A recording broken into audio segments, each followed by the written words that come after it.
Hello everyone. I'm glad to see you on my channel. The story I'm going to tell you today is pure. It is true that all the bad things that happen in life happen for a reason. It is said that we can appreciate the good things, the things when they happen to us. I hope you enjoy this story. I wish you a pleasant viewing experience. Alice woke up in the middle of the night and felt inexplicably anxious. The usual silence outside the window was disturbed by voices and some crackling. She opened her eyes and started to wake up her husband, who was snoring loudly. "Alex, Alex, can't you sleep?" Alex mumbled and rolled over to the other side and fell asleep again. "Do you hear?" "What?" "There's a noise outside. Go and see." Nothing ever happens in the middle of nowhere unless they're looking for a cow that didn't come home. And no one comes to our house, he continued, yawning. "Except for the big dog, there is nothing to steal from us, and the dog is silent, does not bark. Though I say." Alex sighed heavily and struggled to get out from under the blanket. "You're a coward. Now, I'll get dressed. I don't want to embarrass the locals with my underwear." He stopped talking, and then he listened and pushed the curtain aside. "Oh my God, the stones are on fire." "What?" Alice couldn't believe her ears. Alex grabbed his pants from the chair and rushed out of the room. On cotton legs, Alice went to the window and, looking at the blaze over the house across 2 streets, shrieked. Bright tongues of flame had nearly engulfed Diana Stone's house and were slowly creeping up on retired Fiona's neighbors' outbuildings. People were running with buckets, trying to calm the unrestrained elements, and Alice didn't see a fire truck. It was still dark and fresh outside, and the hands of the clock hanging over the bed were getting close to 3:30 in the morning. When she saw her husband rushing to help, Alice shook off her stupor and, making sure the children were sound asleep, hurried outside.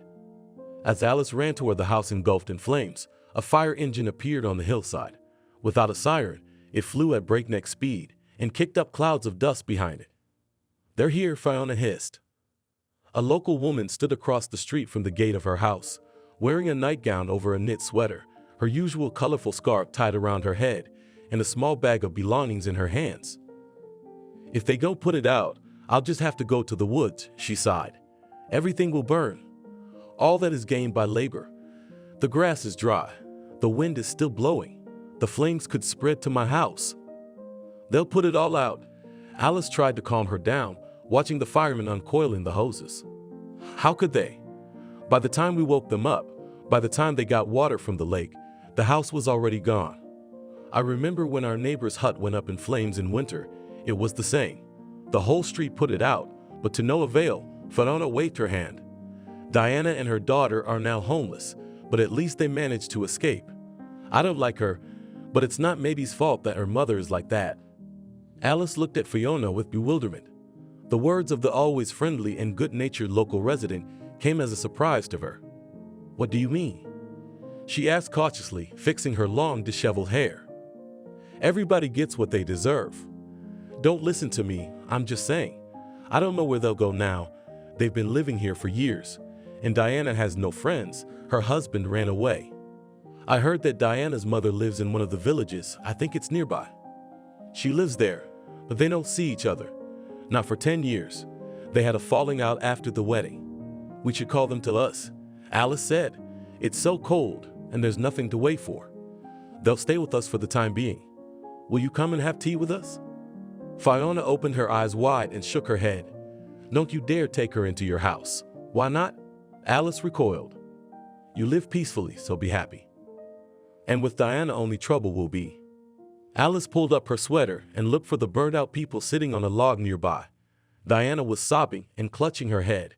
Her dark hair was scattered over her shoulders, her clothes were smeared with soot, and her face was covered with the glare of the flames. Alice had known Diana for years, but they had never been friends. The Stone family had split up 6 years ago. Louis, Diana's husband, had left the village and hadn't been back since. Maidie, their daughter, had not long ago turned 7, and in September, she was to go to the 1st grade of the local school. The girl grew up friendly and sociable, quite different from her mother. And Diana worked in the village library and has always been very closed and peculiar. Existing in her own world, she did not want to let outsiders into it. Alice looked at Fiona reproachfully. "People are homeless, and besides, You yourself say that they have nowhere to go. I'll go and talk. You shouldn't listen to me. I'm old, but I'm in my right mind, Fiona said quickly, pressing her lips together.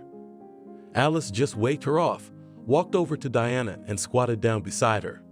That's it, Diana sobbed, rubbing her already reddened eyes. It's all burned up. There was nothing left. We were asleep, and then there was a crack. She wanted to continue, but unable to speak, she covered her face with her hands. Maddie looked at her mother and the birdhouse and held a toy in her arms. Hush, hush, Alice said quickly, putting her arm around her neighbor. Come to my place. You're both freezing. Diana took her hands away from her face and looked at Alice in disbelief. Why are you doing this? No one is immune to this. Come on, there's enough room for everyone, and then we'll decide what to do. Alice helped Diana up and taking Maddie by the hand, led them to her place. Noticing Alex, Alice waved at him and shouted, We're going home. Her husband nodded understandingly and ran for water again. It seemed that this battle with the maddening elements would soon be lost. Fiona was still standing across the street from her house and frowning, watched Alice and her guests. The kitchen was warm and cozy. Alice quickly set the table, happy that she had baked a fish pie and made soup the day before. She glanced at Diana and Maddie, who were sitting silently at the table. When the kettle was warm, Alice lowered herself into a chair, only now realizing how tired her legs were. Thank you, Diana said suddenly, wrapping her trembling hands around the mug of tea. If it weren't for you? You're welcome. Alice smiled, which made her green eyes with strange brown specks, which Alex jokingly called chocolate chips, almost filled with tears. I know how hard it is. When I was 5, our family was left homeless. We jumped out of the house in our clothes, didn't even have time to get our papers. I didn't know, Diana mumbled. It was a long time ago. We lived in another village then, and after we lost our house, we moved here for a while, to my grandmother's house and stayed here. It's a nice place, beautiful. She fell silent, and then added softly, You eat, and let's go to bed. You need to rest, at least a little. Diana, who had been watching what was happening, suddenly woke up and grabbed her head. I have to work in the morning. I'll take care of everything, and the whole village will know what happened by morning. Then we'll pick up our things and go to the store. You're kind, Alice. Alice blushed instantly. She didn't like to accept praise, believing that good deeds are a reward in themselves, so she got to her feet as soon as possible and began to talk. Finish your tea, and I'll make up the couch for you. Trying not to make any noise, she went to the big room and took out freshly ironed linens from the closet. She felt uneasy. Alice stood still for a second, listening to the voices coming from the kitchen, and shuddered as she remembered Fiona's words. She must have been joking. Alice whispered, trying to calm herself down. Diane hasn't lived here that long. How would Fiona know what kind of person she was if they hadn't interacted much? Finding no answer to her question, she sighed heavily and whipped up the feather pillows and headed for the kitchen. A tired Diana and Maddie collapsed on the couch, and a few minutes later were sound asleep. Alice sat in the kitchen and listened to the silence, broken only by the sounds coming from the street. It was dawning outside the window. The birds were singing. The neighbor's rooster was crowing. It was time to run to manage, but there was no strength for it. Alex still hadn't come back, and Alice was uneasy with the unknown. A few minutes later, the long-awaited creak of the front door was heard, and Alex came into the house. "Val, I'll get some clean clothes." Alice started to rush out, but then she came to her senses. "Did you put it out?" Fiona's house was defended, and that's good, and she didn't believe it till the last. "I brought Diana and Maddie here. They can stay here for a while, if you don't mind." "I wouldn't even ask. Let them stay." "Good." Alex sighed with relief. She didn't know how Alex would treat strangers, especially since they could stay in their house for a long time. "I'm going to get some clothes." "Wait, Alice." Alex smiled tiredly. "I'll wash first. I smell like that." "There is no hot water. It is not warmed. I didn't even think about it." "I don't care, just as long as I rinse off." Shaking her head, Alice rushed to warm the water. And when Alex, having hardly washed himself, came into the house, she started to set the table again. She was so tired that she could hardly keep on her feet and started to talk incessantly. "You should lie down and rest. I can do it myself," Alex said tiredly. "I'm fine. I fed the cattle, milked the cow, but I haven't cleaned it yet. A little later." Soon the children will wake up. You should have waited for me, he said reproachfully. Don't tell me you're going to start getting ready for work now. No, Alice smiled. I'll skip a day. You should. You shouldn't drive in such a state. It's a long way to the district center. Do you feel sorry for the car or for me? Alice put her arms at her sides and looked at her husband seriously, but unable to withstand his amazement, jumped with laughter. That's why I married you, he said suddenly. You never lose heart. And about the car, we will talk to you, Alice. I am very interested. Why suddenly you decided that a pile of iron is more important than my wife? At that moment there were footsteps in the corridor and Jenny came out from the corner. Not yet fully awake, the 8-year-old daughter stared at her mother in amazement. You're not going to work today? Not today. Diana Stone's house was on fire last night and we stayed up. Daddy helped put it out.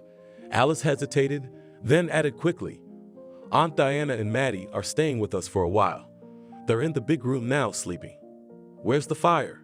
Archie shouted, running into the kitchen. Quiet, Alice shouted at him. The guests are asleep in the big room. Archie opened his eyes wide and looked at his sister incomprehensibly. He had not long ago turned 5, so he was curious enough. Anticipating a steady stream of questions from her son, Alice quickly sent him to wash up. Mom, Jenny said, sitting down at the table. How long are they staying? I don't know yet, Alice said. That Maddie is so strange. I think she's a wonderful girl, always friendly. Jenny grimaced and reluctantly picked up a spoonful of porridge. She's always teasing, saying all sorts of things. You'll have to make a truce, said Alice, spreading butter on bread. The Stones will stay with us until the housing issue is resolved. Jenny looked hopefully at her tired father, but found no support in his eyes and sighed heavily. Alice opened her eyes and looked around confused, not realizing where she was or what time it was. She went over the events of the previous night in her mind and, remembering Diana, quickly jumped to her feet. 5 o'clock. Is that evening or morning? Alice muttered as she opened the curtains. Outside the window, the neighbor's chickens scampered about, and in the distance she could see the place where the Stones' modest wooden house had stood yesterday, the memory of which sent a chill down Alice's spine. The only thing she feared more than anything else in the world was fire, remembering her fear and numbness as a small and fragile girl who had come face to face with it. Alice suddenly realized that she hadn't done her chores, hadn't watered the tomatoes in the greenhouse, which were probably already wilted, and hadn't done anything else during the day. She strode quickly to the door leading into the hallway, and opening it, almost collided with Maddie. The girl drew back in surprise. Sorry, dear. Alice apologized. Is Mommy up yet? A long time ago, Maddie smiled. Good. Where is she now? In the garden, helping Uncle Alex.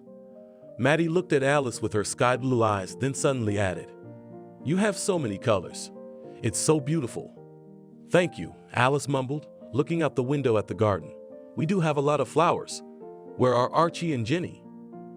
In the room, watching cartoons. I don't like those. You go play, I'll go and do the chores. After stroking Diana's daughter's head, Alice went out into the hall and changed into street clothes.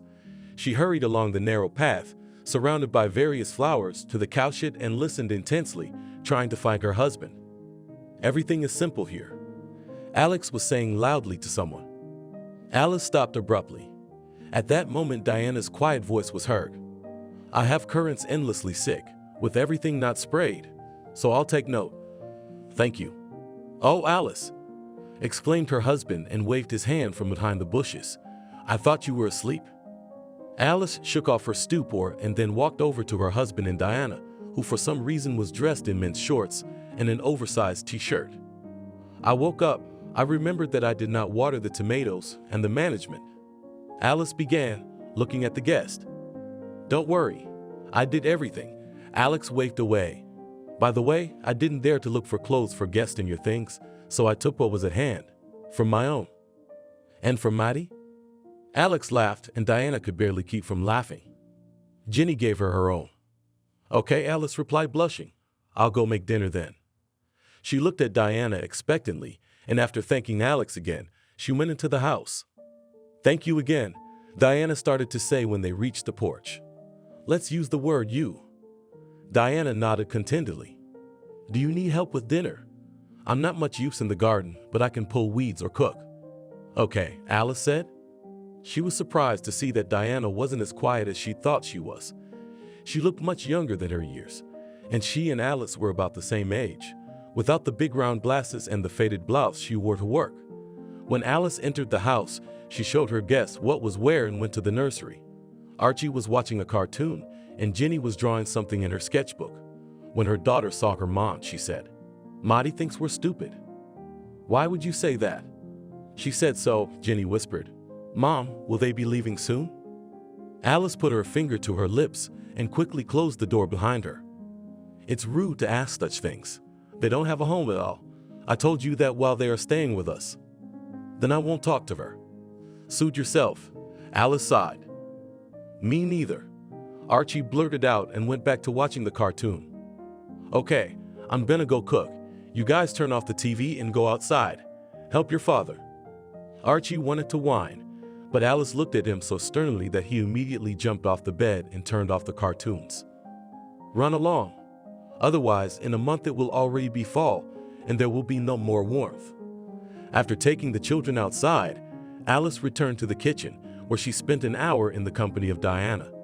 The guest was not very talkative, but it was so until Alice went underground for pickles and Alex entered the house. At his sight, Diana, as if came to life, and from a silent woman left without a roof over her head, turned into a cheerful one. The whole evening Alice kept her eyes on her guest, and when it was time to go to bed, she couldn't sleep. "Can't sleep?" Alex asked, when his wife once again turned over from side to side. The moon was shining through the glass, throwing fanciful reflections. The room was fresh, and probably all the inhabitants of this small house had been asleep for a long time. Alice looked absent-mindedly at her husband and whispered, "How do you like our guests?" "Yes, normally. Why?" "I don't know." "Alice, now that you've started, tell me what's going on." "The kids and Maddie had a falling out. They said they wouldn't be friends with her." "That's what you mean," Alex smiled. "Today they quarrel, tomorrow they'll make up. They're the same way among themselves." "And Diana, what do you think of her?" Alice blurted out and fell silent. "What do you mean?" "I think she smiles too much." "Do you? Are you jealous?" "No." Alex hugged her tightly and whispered, "Yes, you are. Don't you dare. You're my wife, and Diana is just our guest. A quiet, smiling woman. That's all." In the morning, Alice opened her eyes and, not finding her husband in bed, quickly rose to her feet. The house was quiet. Dawn was breaking outside the window. Quietly stepping on the homespun doormats, Alice looked into the kitchen and smiled. Alex was stirring porridge in a pot, yawning and stretching. "You're early today," she whispered. "I wanted to get everything done before you woke up." Alex smiled and kissed Alice on the cheek. "Do you want coffee?" Alice nodded and looked at her husband. "What?" He was surprised. "Just admiring." "At me? I haven't even washed my face. I got up and went straight to the kitchen. Or are you talking about yesterday again? About our guest?" "No, let's forget it. I'm still impressed. I don't remember you being jealous of anyone. Or have you?" Alice quickly opened the refrigerator and, taking out a can of milk, began to carefully pour it into the mug with coffee. Her cheeks were covered with a thick blush, and her hands trembled slightly with excitement. "Have you never been jealous of me?" "Every day." Alex laughed, and then added seriously, "You have nothing to worry about. Besides, Diana and Maddie won't stay with us long. They must have relatives, right?" "That's the thing, they don't. No one at all." Fiona said they had nowhere to go, but Diana's mother lives in the neighborhood, but they don't know each other. Turning off the porridge and covering it with the lid, Alex put his arm around Alice and said quietly, "Mom will never leave her daughter and granddaughter in trouble, right? So don't worry, talk to Diana. I think it will be resolved soon," he smiled. "I'm going to go wash up and get to work." Having had breakfast alone, Alice began to get ready for work. She worked at the biggest company in town as an accountant. Of course, the pay for such work was not so much, but a stable salary and a cozy workplace in a warm office was for the inhabitants of a small town a good option. After getting ready, Alice quickly put on makeup and got into her small car, bought on hand a few years ago. On the way to work, Alice had the annoying thought that soon Diana would wake up and she and Alex would be home alone, not counting the kids. Of course, Alex was also working, mowing hay with the local men, raising cattle, and all this required a huge amount of time and effort. But even so, Alice could not push the bad thoughts away. "How jealous I am," she said angrily, looking at the road. "I must control myself. We have children, a common house, a household. Alex loves me." Alice fell silent and then sighed heavily. The sun, slowly rising above the horizon, was blinding. It was still cool outside, and the fresh air flowing into the car through the ajar window allowed Alice to wake up finally.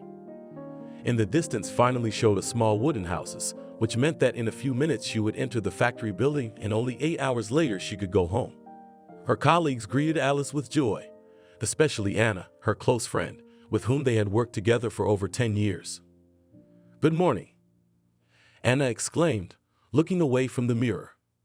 "Good morning. Are you making yourself pretty?" Alice replied, sitting down at the table. "Of course, I can't do my makeup at home. I don't want to waste time. I'd rather sleep longer. Well, tell me, where were you yesterday?" It had been a long time since I had taken some time off. Alice told her friend about everything that had happened to her the previous day, and of course, shared her concerns. "You invited this Diana to your place?" Anna gasped. "A stranger?" "Anna. She lives nearby, and yes, I just couldn't pass by. You're just like always." Anna shook her head and, powdering her nose, put her makeup away in the bottom drawer of her desk. "If that lady is looking at Alex, and he's a man of substance, send her away." "I can't. They've got nowhere to go." "Oh, come on," Anna blurted out. Her gray-green eyes stared at her friend, and her blue-black curls lay in disorder on her shoulders.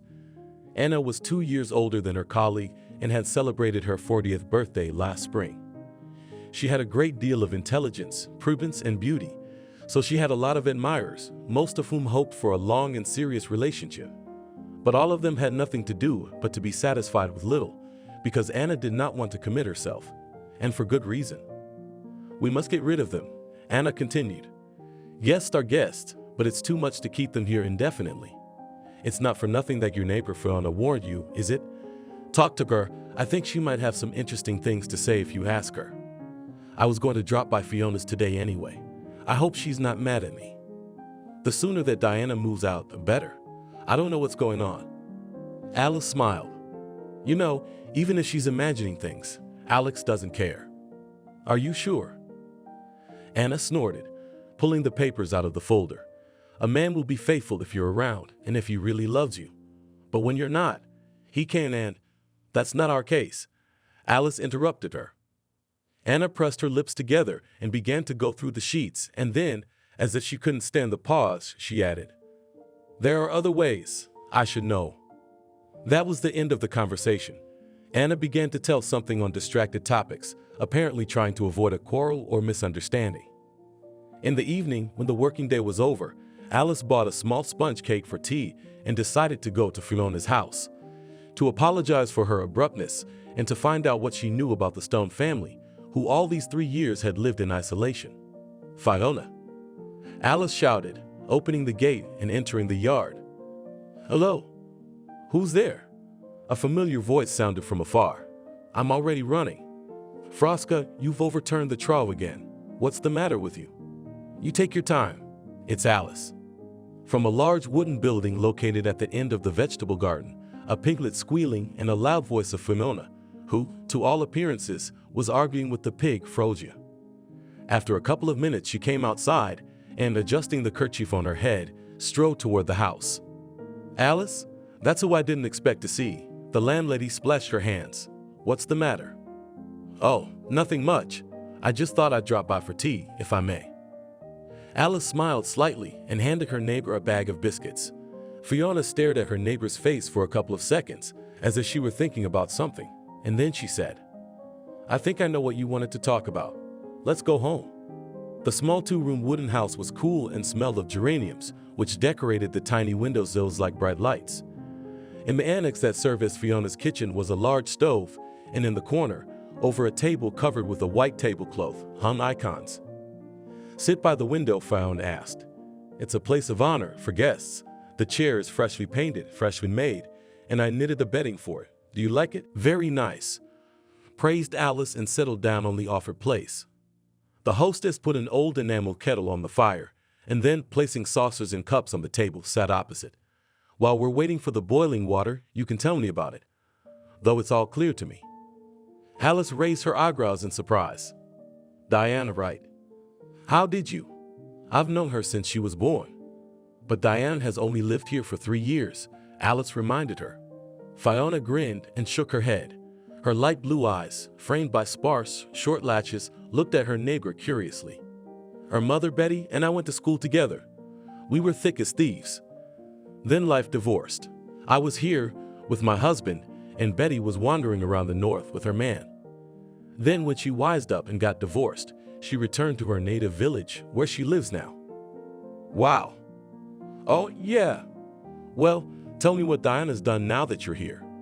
Fiona took the boiling kettle off the fire, and having poured boiling water into the cups, began to cut a rich biscuit decorated with buttercream.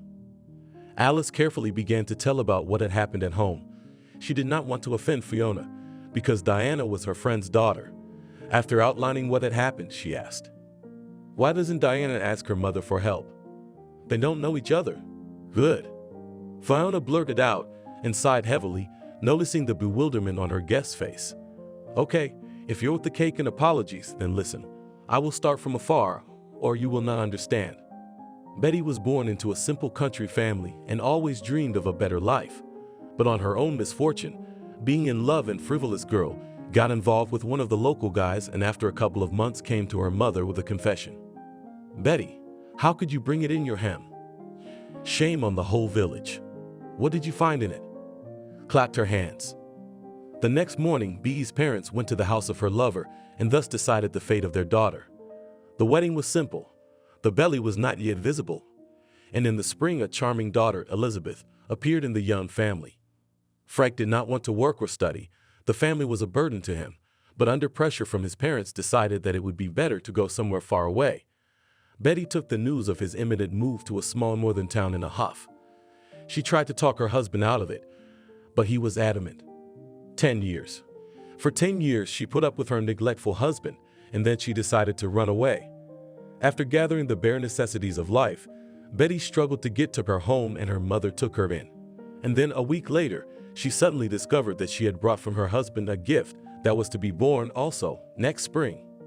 The girl who was not expected, Diana, was born. She was 10 years younger than her older sister and so demanding, so lively and mischievous, that Betty said with a smile, "She'll grow up to be a joy to me. She'll be a helper." And Diana grew up. Except that did not live up to Betty's expectations. The girl's helper did not turn out. Unlike her older sister, who was for her mother like a wand, Diana grew up capricious and very lazy. She did not want to study, never milked the cow, and from any business found skillful excuses. "You shouldn't spoil her." Fiona shook her head when she visited her home village and listened to her friend's lamentations. "You should send her away. Let her help and go to school after the 9th grade. There's no problem with that nowadays. She doesn't want to, you know." Betty sighed. "I'm telling you, and it's as if I'm talking to a wall. Elizabeth graduated from the institute, the first in our family with an education. But Diana says, 'Why should I study? She's going to marry a rich man.' No offense, but who needs such a lazy girl? I can see it myself. Mister. Send her to a college, a technical school, anywhere. There's still a year before she graduates to get her grades up." But no matter how hard Betty tried to talk some sense into Diana, she failed. Her daughter somehow finished 9 grades and, having received a certificate, got a job cleaning floors in a kindergarten. They pay pennies, but even them Diana managed to squander only after receiving. And then she rounded up the husband of one of the teachers and jumped out to marry him. Betty, after such a scandal, a few weeks did not show on the street, so she was ashamed to catch the stares of acquaintances. However, marital happiness was short-lived, and soon Diana was again going to marry Louise, who was married and, in addition, had 2 children. Betty's patience was breaking. She tried to reason with her daughter, but Diana wouldn't listen to her. Soon after she and Louis signed, Betty decided to tell her daughter that she would no longer cover her debts and give her money. However, the heart-to-heart talk ended with the fact that the agitated mother had to be rushed to the hospital and during her time there Diana never visited her. The eldest daughter, Elizabeth, came from the metropolis. She took time off work and nursed her mother until she was better. At that moment, Betty realized that she couldn't go on like this, and when she returned home, she sent her youngest daughter away. Fiona felt silent, then added with a sigh, "They haven't spoken to each other since." Good. Betty was like a human being. She didn't have to save her younger daughter, support her, and also pay debts to the neighbors. And yet so quiet, modest, muttered Alice. And how did she get a job in the library without education? Fiona blurted out, and breaking off a small piece of biscuit with a teaspoon, sent it into her mouth. "Do you know how to do debts?" Fiona grinned. "Our Victor, the hen of the village council, is a fox. And Diana, she's not bad. She's got a fine figure, gorgeous hair, and she knows how to get her own way. But Victor's over 60. Alice blurted out and faltered. "When you live to our years, you will realize that despite the number in the passport, still feel like 18. Fiona smiled dreamily, then sipped her tea and added, "The attention alone is enough for him. He's married, after all, and Angela's got her eyes on him." "I see," Alice muttered. "But what should I do?" "Go to Victor and ask him to give Diana a place to live, at least a room in our 2-story building. Almost half of the apartments there are empty. Water is there or not, heating is the same story." Though knowing Diana, I would have thought she'd have already made arrangements for free accommodation. Fiona looked thoughtfully at her guest and muttered, "That's odd. You keep an eye on Alex. Don't let anything happen." Alice shook her head and pushed the empty teacup away from her. "That's out of the question. Since you came here, you must be worried," the neighbor said quickly. "And rightly so. Straws everywhere cannot be laid, but do not let your marriage on the sidelines too." "Thank you." "You're welcome. I wish you'd listened to me in the first place," Fiona sighed. Alice nodded. Only now she realized what she had done. She had willingly brought a stranger into the house who was not who she thought she was. Alice always tried to help people, empathize, and now these feelings played a cruel joke on her. Having promised to bring Fiona cottage cheese and milk, Alice said goodbye to her, got into the car, and drove home. The sun was already setting, and the cows were returning to the village from the field. They mooed long and walked reluctantly to their own gates. When Alice parked the car near the house, she was surprised to see Pestryanka chewing grass and wagging her tail angrily. "And you, why are you not at home?" Alice asked in surprise, opening the gate in front of the cow. "Come to the place." Having escorted the fugitive to the stall, Alice walked along the path leading to the house, without noticing a single living soul, entered the hay. "Mama," shouted Archie, jumping out to meet her. "You've been gone so long, and Dasha and I drew you a present. Only it's a secret." Alice smiled and patted her son's curly dark hair. "Great, where's Daddy?" "He's with Aunt Diana." "What's wrong?" Alice was worried. Instead of answering, Archie started gibbering about a cartoon character and pulled Alice into the house. In the kitchen, she noticed Diana. The guest was sitting at a large round table, covered with a blue tablecloth, and laughing. But when she saw her hostess, she immediately changed her face. "Good evening," she said dryly and smiled strangely. "Hello, Diana. How was your day?" "Good." Alex came out of the kitchen with cups of hot tea. "Hi, where have you been so long?" he asked. "I was late at work, and then I stopped by Fiona's house to see if she was all right. The last time I saw her was the night of the fire, and she was very frightened." Alice looked meaningfully at the pale Diana. "Warn me next time. I called you. Apparently, someone had turned off the sound on the phone again, Alex noticed. Diana had a headache. I did all the work and decided to make her some herbal tea. "Is that all?" Alice grinned.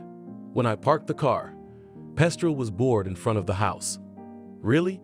The husband gasped. "She came by. I remember exactly." Or Alex looked at his wife confusedly, trying to remember the events of the previous evening. "It's nothing," Diana said with a smile. "Thank you, Alex. The tea is so fragrant." "You're welcome." Alice frowned and hurried out of the kitchen, so as not to say anything unnecessary. She wanted so much to tell her husband about everything she had learned from Fiona. However, Alice realized that she shouldn't do that. We need to proceed with caution. Who knows what plans this Diana has? Alice thought as she went to change. In the evening, when Alex went to the bath, Alice looked into the big room and smiled. "Diana, not busy?" "No," replied the guest. "Come in." "I wanted to talk about what happened the other night," Alice began. She sat down on the edge of the couch and looked at Diana with as much sympathy as she could muster. "I'm embarrassed to ask, but how did the fire happen?" "I don't know. I woke up, I grabbed Maddie's hand, and I went out the window." "You've been through a lot with her." "Yeah," Diana nodded, "but it's all behind us now. We should check with the head of the village council about housing. Victor will always help, and there are empty houses. I'll visit him one of these days." "Well, let's go to bed. Maddie's tired for the day." Realizing that the conversation for today is over and Diana no longer wants to discuss the residential issue, Alice wished them and her daughter good night and went to her room. A few minutes later, Alex returned from the bath.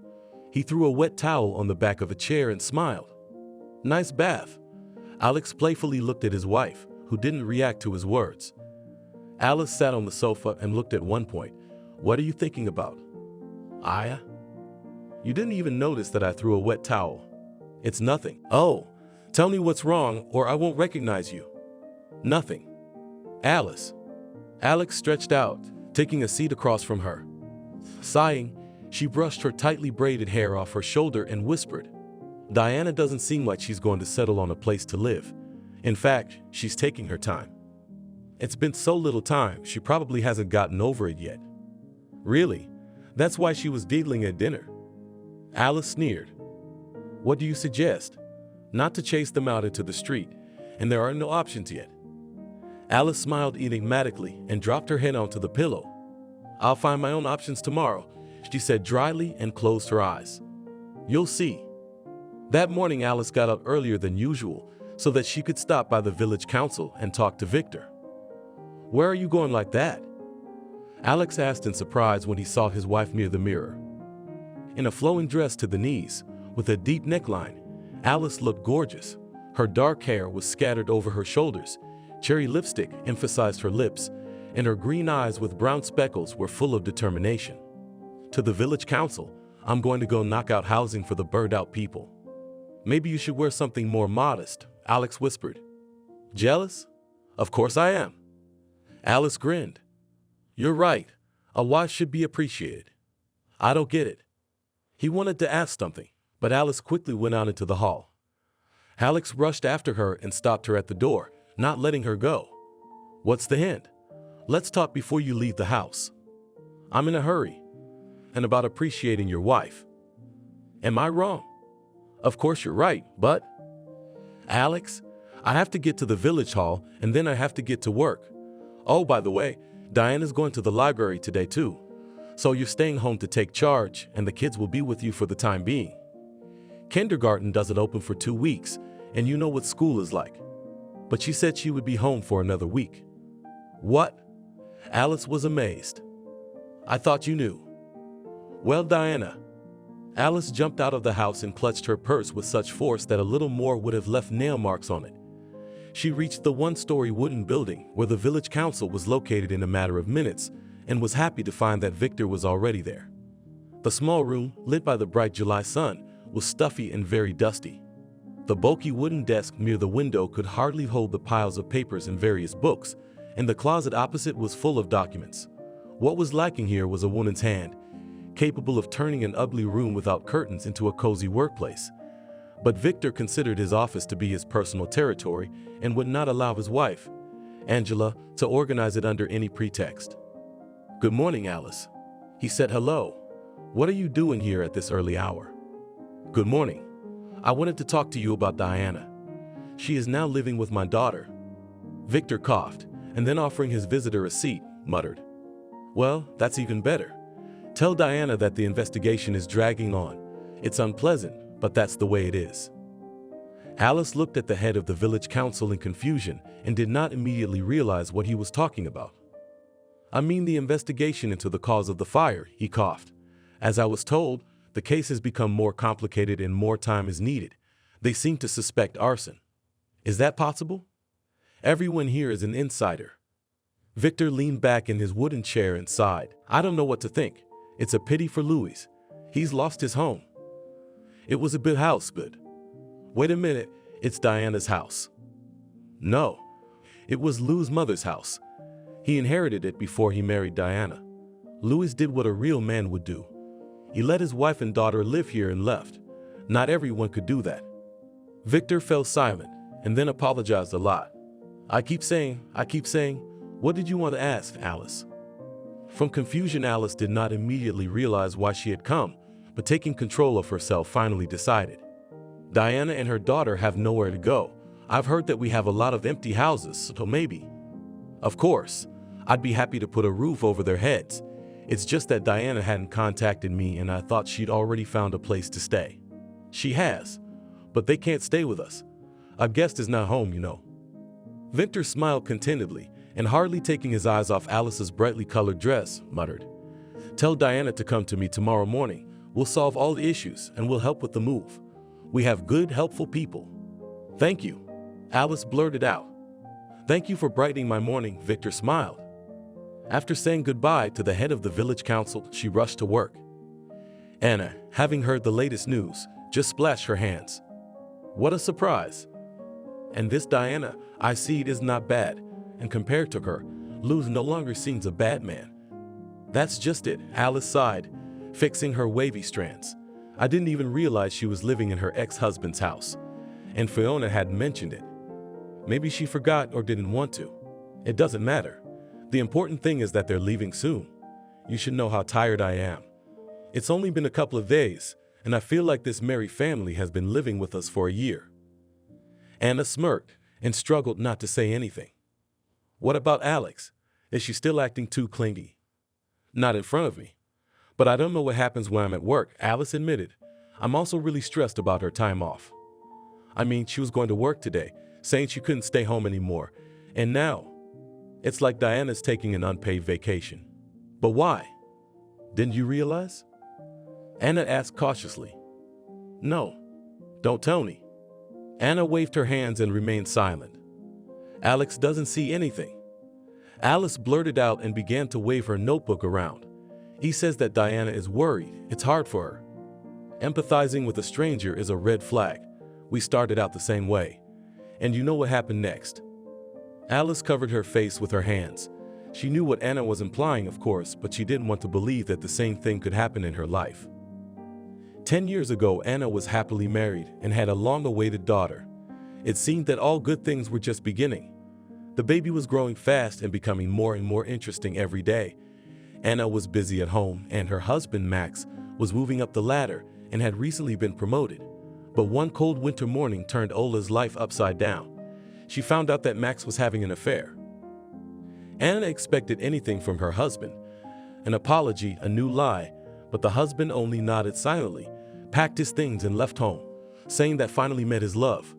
When Anna learned that Max had fallen in love with her cousin Anna, she decided to quit serious relationships once and for all.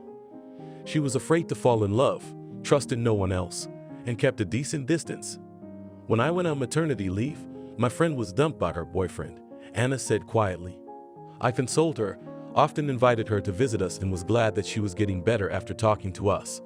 My daughter did not sleep well, and I remember that time in fragments. Perhaps because of sleep deprivation and fatigue, I didn't notice how she and Max sang together. Alice looked at Anna in all eyes and did not know what to say. Her friend did not like to remember this story, and even now, after so many years, tears came to her eyes. We are no longer in touch. I don't have a cousin anymore. But I trusted her, thought she was the best, shared my secrets. She even knew about all of our arguments with Max. Can you imagine what I did?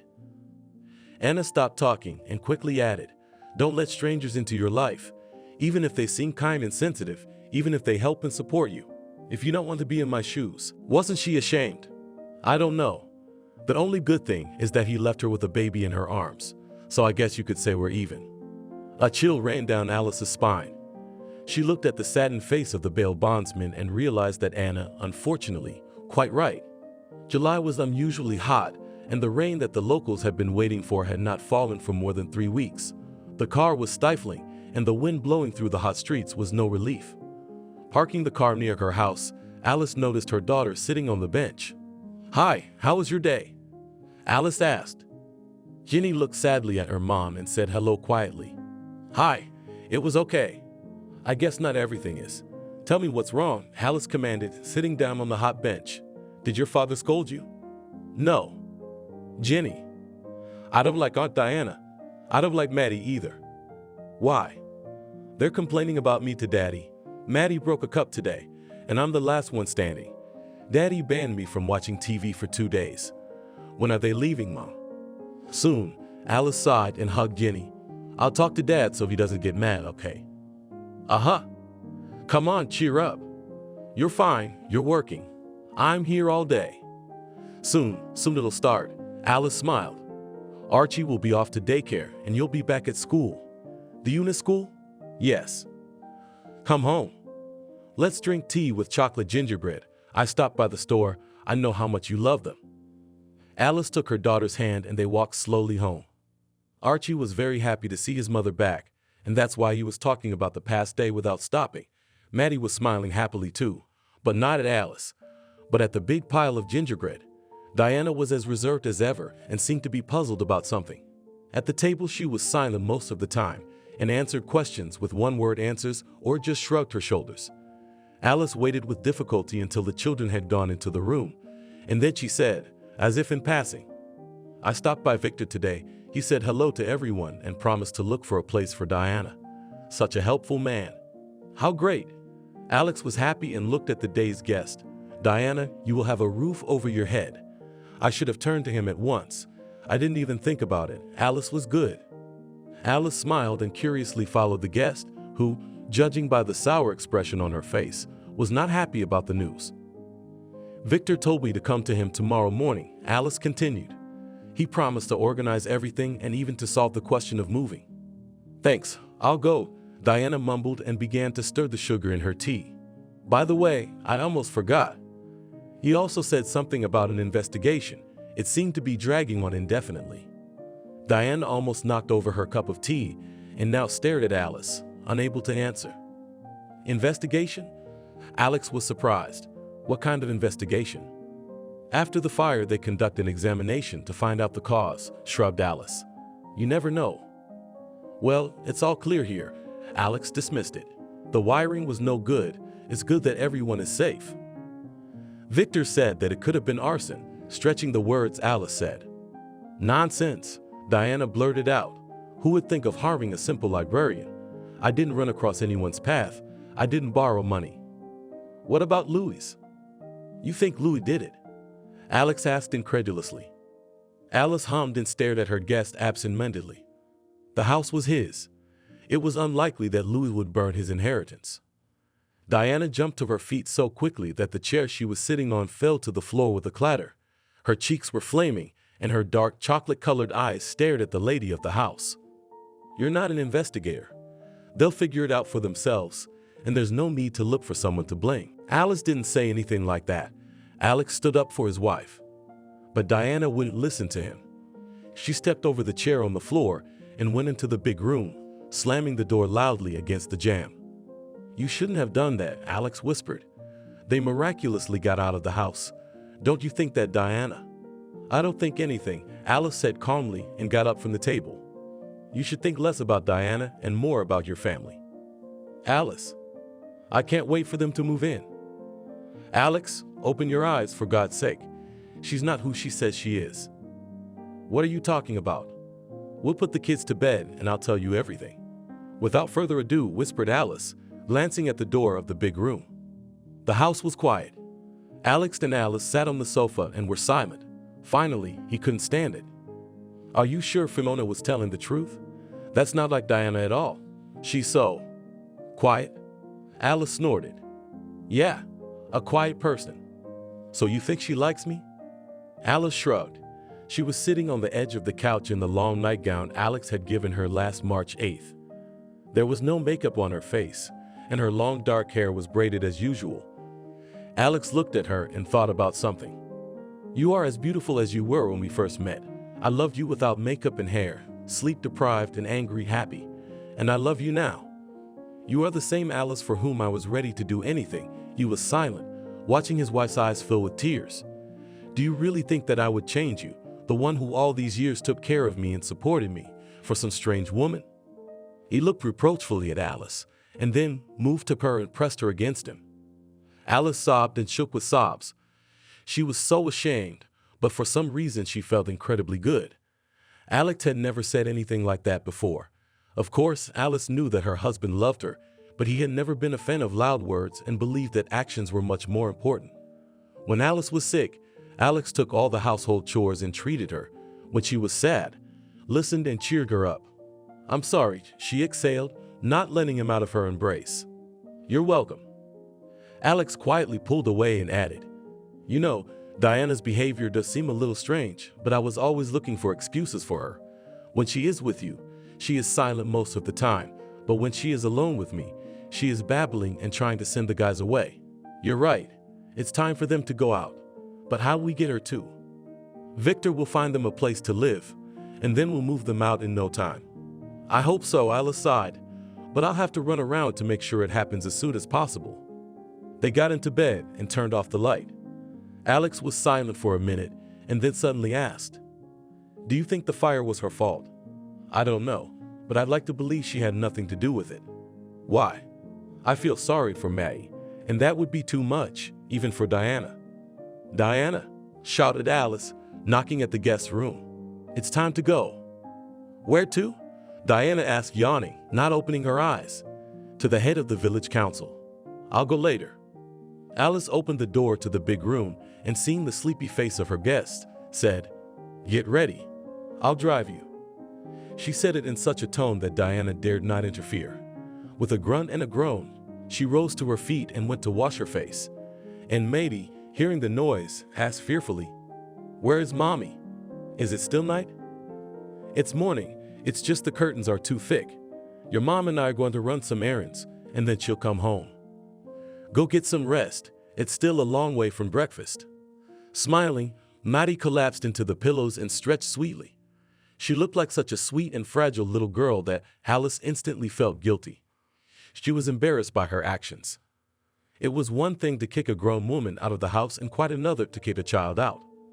Calming herself with the fact that Diana could handle all the problems on her own, Alice closed the door behind her and went into the kitchen.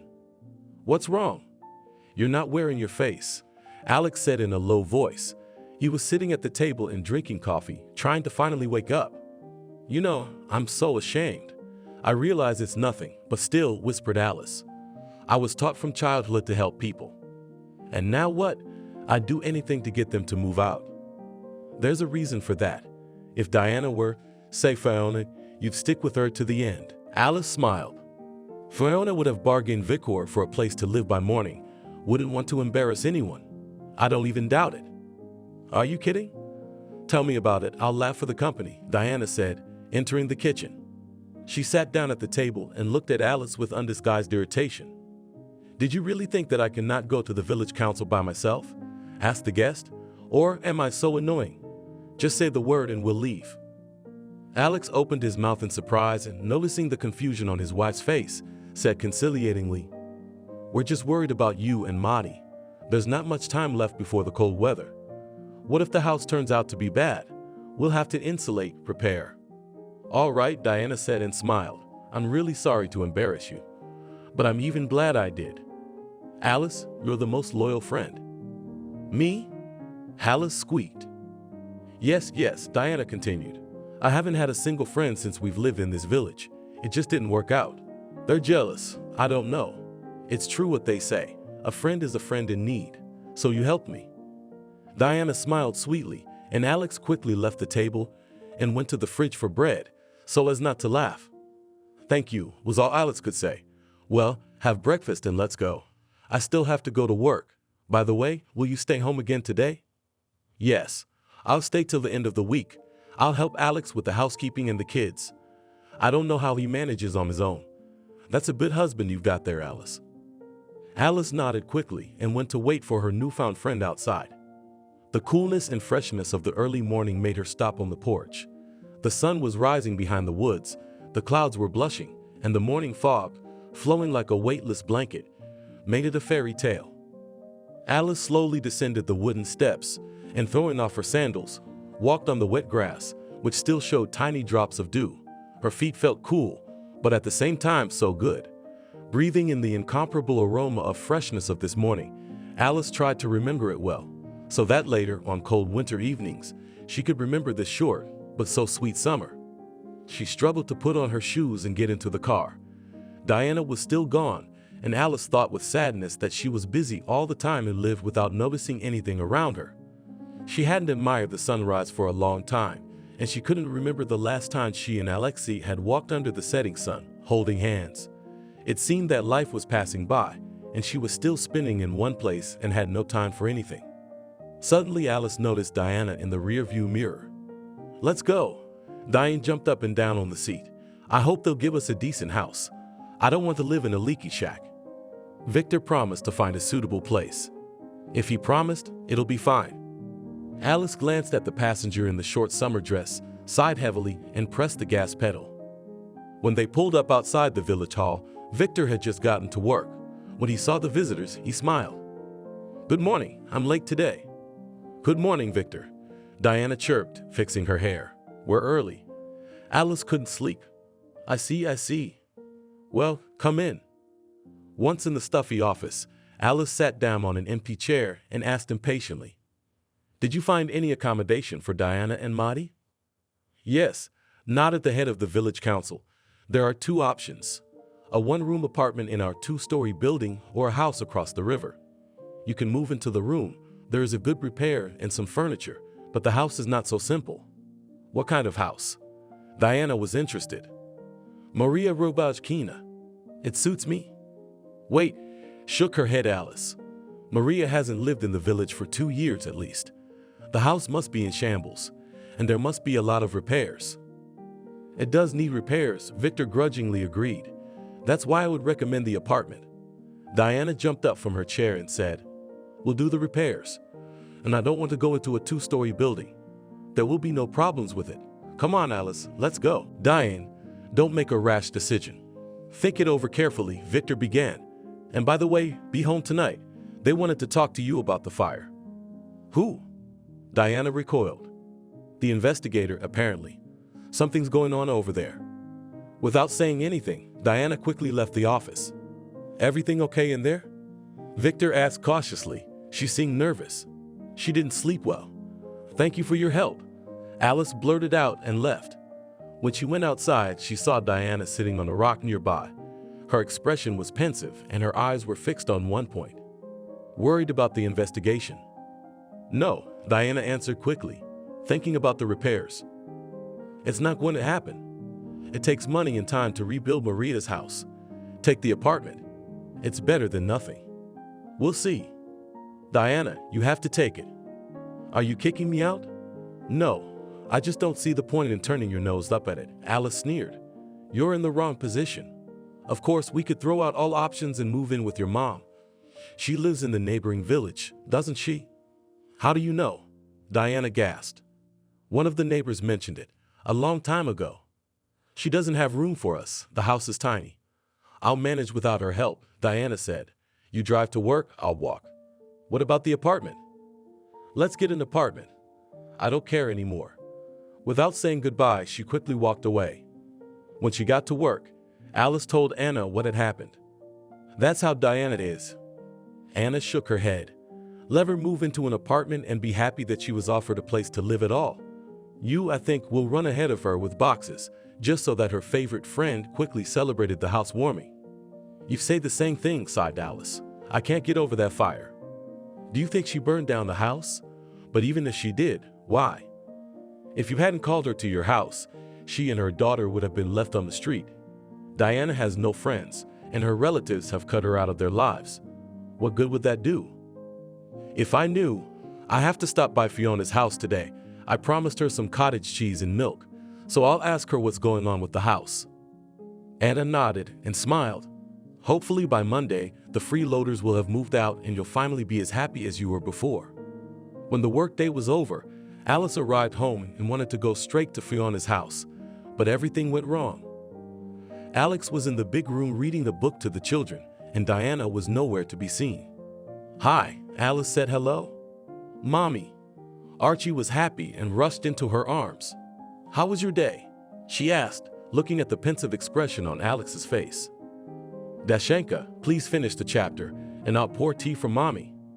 Giving the book to her daughter, Alex took Alice's hand and led her to the kitchen. "I need to take the cottage cheese to Fiona," Alice started. "Diana is in the district center." "Why?" "She's suspected of arson. The coroner came to see her. I didn't even think it was her." "Did she confess?" Alice recoiled. "No, but you should have seen her face. It was unbelievable. She was there with Madi, and if they hadn't run out in time, I don't understand anything." Alex sat down at the table and stared at Alice. "I shouldn't have believed you." "Maybe Diana wasn't involved. I don't know for sure," Alice said in a low voice. "What would happen to Madi if she did?" "Madi thinks Mom's away on business, so we'll just have to keep a straight face. You go to Fiona's like you wanted, and I'll watch the kids. I don't know if Diana's coming back tonight." Alice was so dumbfounded by what was happening that she didn't remember to put the cottage cheese in a bag and prepared a can of milk and ran outside. It took her a couple of minutes to get to Fiona. The local resident was sitting on the porch in the shade of dark green leaves of wild grapes and was looking through a magazine. When she saw Alice, she took off her glasses and smiled. "Good evening, Alice. What are you doing here?" "Hello, Fiona. I promised to bring some cottage cheese and milk." Alice put the bag on the wooden step and asked quietly, "Why didn't you tell me about the fact that Diana had nothing to do with the house she lived in?" "Didn't I tell you?" Fiona was surprised. "What a sclerosis. I'm doing crossword puzzles, practicing my memory, but I guess it's no use. Come in, we'll have tea, and I'll explain everything. I'm in a hurry. Alex is alone with the kids, and I've got a lot of work to do." "Alone? Where's Diana?" "The investigator came today." Alice sighed and told her neighbor what had happened. When she heard that Diana was suspected of arson, Fiona covered her mouth with her hand and rounded her eyes. "I warned her." "Warned her about what?" Alice didn't understand. Fiona looked around worriedly, then put the magazine aside and motioned for Alice to sit down on the step. The older woman pondered for a moment, then said, "Louis is a good man. His mother Selena and I were friends, but she left early. She was very ill. I think you remember her. She was a kind woman, kind-hearted. Louis then lived in the city and just started dating his first wife, Catherine, when Selena was gone. Catherine at that time was full of admirers, beautiful, educated, and in addition the daughter of one of the local businessmen. She stood out strikingly against the background of others. However, as her parents did not dissuade her parents to marry a country boy, Catherine did not listen to them. At first everything went well, and she and Louis lived soul to soul. But when the youngest child was 2 years old, Louis filed for divorce. For Catherine, this news was a blow. She loved her husband very much and up to the last believed that he would come to his senses. But Louis, in love with Diana, without regret trampled all the light that was in his life and left, leaving his wife with 2 children. Louis brought Diana to his mother's house, Fiona continued. He renovated the house, planted a vegetable garden, and made it so organized that we were amazed. Diana became pregnant and soon Mady was born. I was really happy for Diana. But a year later, Louis suddenly left and never came back. He left his wife and daughter a house, though they lived in it on birds' rights. But still, Fiona got quiet and suddenly added, "A month ago, Louis showed up and told Diana he was going to sell the house." "What?" Alice gasped. "He needed money, either for a car or to buy a place somewhere else. Anyway, it didn't matter. When Diana found out, she came running to me. She asked me to change his mind," Fiona grinned. "He respects me, and of course he'll listen to me. I told her to find a place to live. Is it a good idea to pry into someone else's life and talk a grown man out of selling his own house?" "And she didn't listen?" muttered Alice, looking away. Fiona said, "They came to see me the other day too. They asked about Diana, what kind of person she is, what her relationship with her ex-husband is. I honestly didn't believe Diane would do such a thing. To be outraged and make a scene is her style, but to start a fire." Fiona put the Scrabble magazine on her lap and smoothed the page. She was beyond upset, and she wasn't even trying to hide it. "What? Am I going to tell her mother?" Fiona suddenly asked. Even though they don't know each other, Betty is still worried. She even asked me to keep an eye on her daughter. "Let's hope it's the wiring," Alice muttered. She glanced at her watch and realized, "I'm sorry, I have to go home. Call me when Diana gets back from the district center. Otherwise, I won't sleep until I know everything is all right." "I will. Goodbye, Fiona." Leaving the grocery bag on the porch, Alice ran to the gate. She tried to keep her head down so as not to upset Fiona, who didn't seem to be angry with Diana anymore, but was genuinely worried about her. The sun was setting, and in the field in the middle of the village, 2 stray cows were plucking grass, unwilling to go home. The warm west wind was blowing in her face. The hay smelled pleasant, and it was so good that she didn't want to hurry anywhere. After passing the neighbors' houses, Alice came to her home gate and pulled the handle of the gate, hoping that Diana had already returned. "Alice, are you?" Alex shouted, waving his hand at her from the side of the vegetable garden. "The guys and I are managing." Alice hurried to her husband. "Where is Diana?" Alex shrugged his shoulders and looked at Maddie, who was diligently raking the scattered hay into a pile. "We decided to do it together," the husband said, as if nothing had happened. "Maddie tried milking the cow, and Archie wanted fresh milk and bread. I had to send the girls out for mugs and loaves." "Have you never milked?" Alice asked thoughtfully. Maddie smiled and, shaking her head, informed.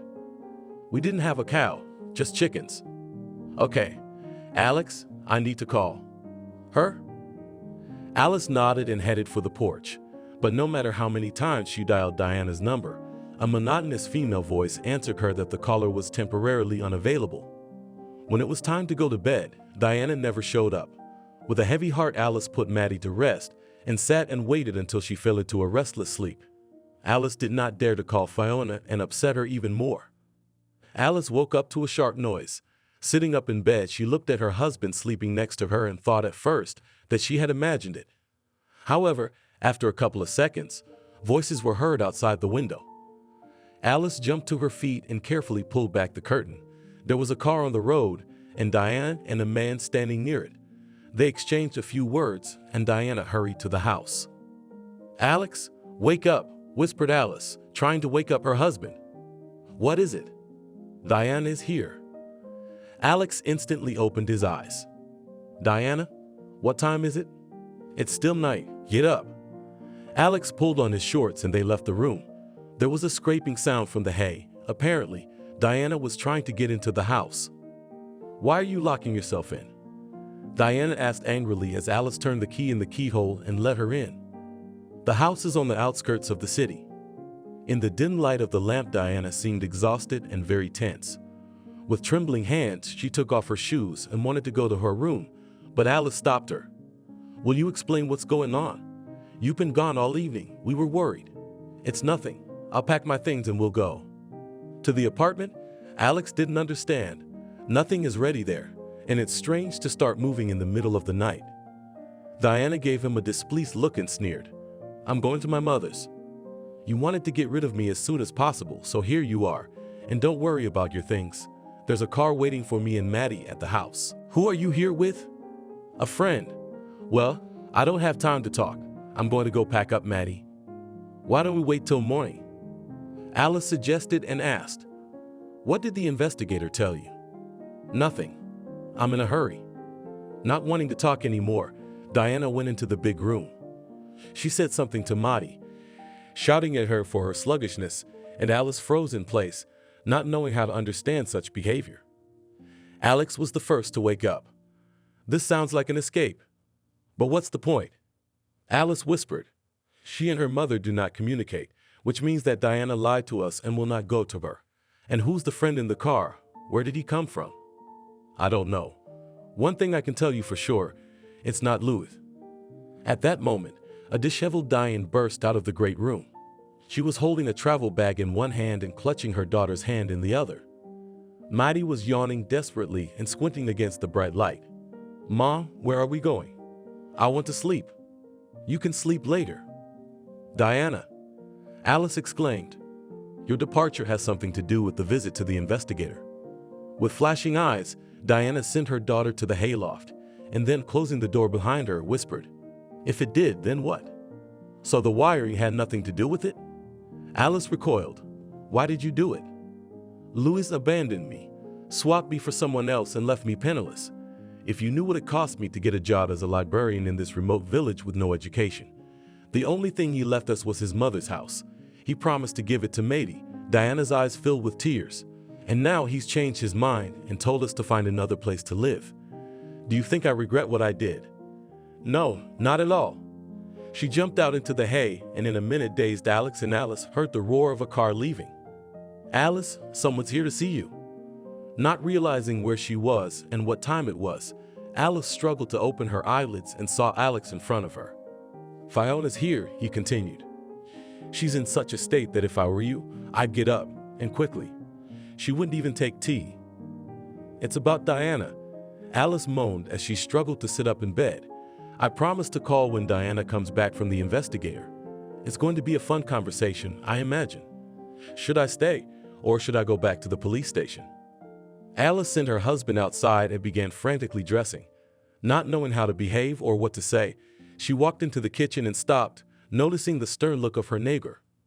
Fiona drummed her fingers on the table and her expression didn't bode well. You promised. How hard is it to call? Diana's gone. I know.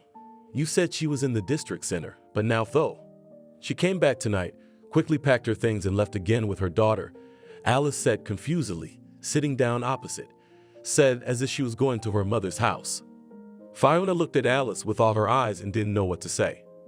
They couldn't have gone to Betty's, she said quietly. But why would she go anywhere at all when we were going to prepare a 2-story apartment for them today? Sighing heavily, Alice told her neighbor about Diana's confession of arson. Unthinkable, Fiona muttered, clutching her hands to her head. She's going to be found.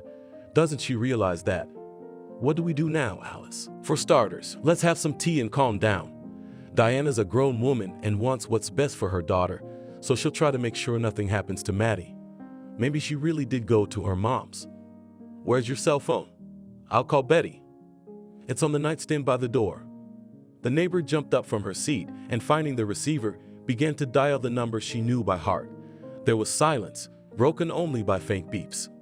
Betty, it's Fiona. Fiona hasn't come to see you. The neighbor began and immediately fell silent. No way, but... Alice looked at the older woman's worried face in surprise and forgot how to breathe. Of course. You do not worry. If necessary, I will come, Fiona continued to say into the phone. Goodbye, dear. Putting the phone back down, she turned around and blurted out, Maddie's at Bethy's. Diana had gotten her mother up in the middle of the night and told her she would keep her granddaughter for a couple days and then come back. Betty couldn't say no. So they had made up. Alice gasped. I don't know. But Betty said it was all right. She'd never seen Maddie before. Where's that naughty girl gone to? Where's that? Fiona asked angrily. It had been exactly 1 week since Diana had left the Carpots' house that fateful night. Maddie was still at her grandmother's house, waiting for her mother, who never showed up. They started from scratch. Betty was incredibly happy, and Maddie was just glad that she had such a kind and sympathetic grandmother.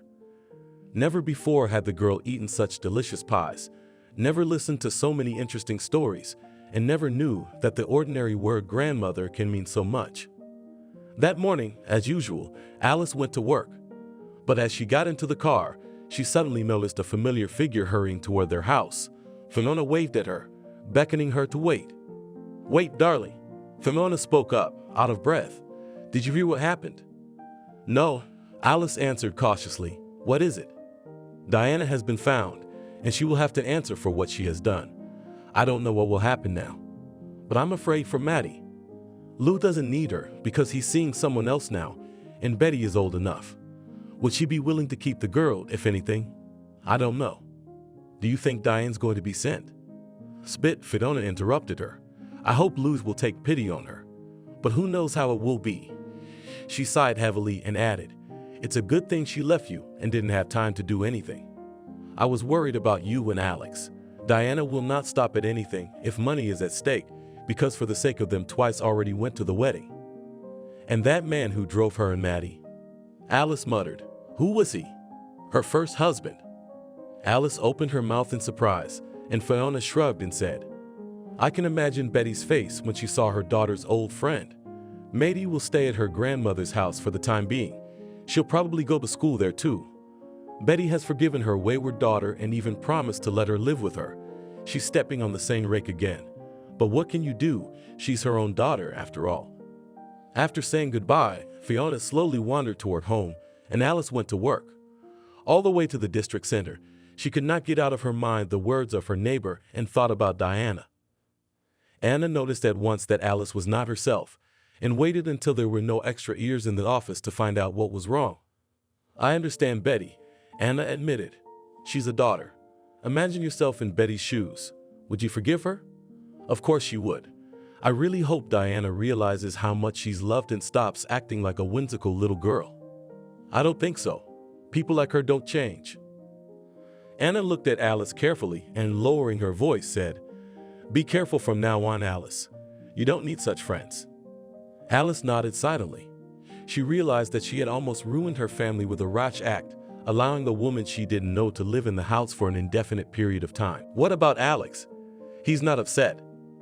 "He is only glad that now he can walk around the house without shorts," grinned Alice, "and the kids are happy too. Jenny said that it's much calmer without guests. No one quarrels, and you can relax." "Good for you. Did you really think Alex was capable of cheating? Who knows what's on another person's mind?" Anna answered with a question to a question. "I hope for the best, that's all. But after the betrayal of my sister and my ex-husband, I hope only for myself. It's easier that way." She smiled slightly and started to work. Strong, independent, real. 6 months passed. Mady was still living with her grandmother and attending the local village school. Betty loved the girl with all her heart, and only for her sake tolerated the antics of Diana, who, in fact, got away with it, except for a fine and compulsory labor. Louis sold the lot where his family home once stood and married for the 3rd time, hoping that this marriage would be his last. He promised to help Mady with money and to take her to town periodically, but nothing more. Diane hadn't changed a bit. She worked as a janitor at the local school and searched for her happiness, believing that it lies in men. Alice celebrated another wedding anniversary with her husband. Afterwards, she swore to herself never to let strangers into the house again and broke it only once, when it was time to say goodbye to Fiona, whom she loved and cherished very much. Thank you for watching this video to the end. Subscribe to the channel. Like it, write comments if you like the story, and see you on the channel.